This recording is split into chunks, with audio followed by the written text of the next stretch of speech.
এতগুলা ভালো প্লেয়ার বক্সে থাকতেও আমার কপালেই কেন কেন খারাপটাই জোটে। মানে ভাই আমার কপালটা যে এত খারাপ, ভালো কোনো কিছু আসলেই আমি পাই না এবং খারাপ কিছুই আমার কপালে জোটে। তোমাদের কপালও কি আমার মতো খারাপ?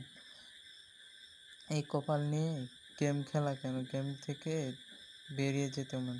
দেখি 24 তারিখে মনে হয় আরেকটা স্পিন মারতে দেবে, তখন যদি ভালো কিছু পাই আশা করা যাক।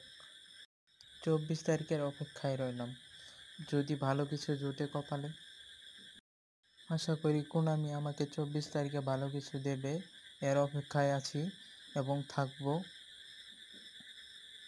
ভাই 24 তারিখে ভালো কিছু দিলেও দিতে পারে, কারণ একটা স্পিন দিছিল, যে প্লেয়ার পাইছি ভাই বলার মতো না। আমার কপালে মনে হয় এগুলোই লেখা ছিল।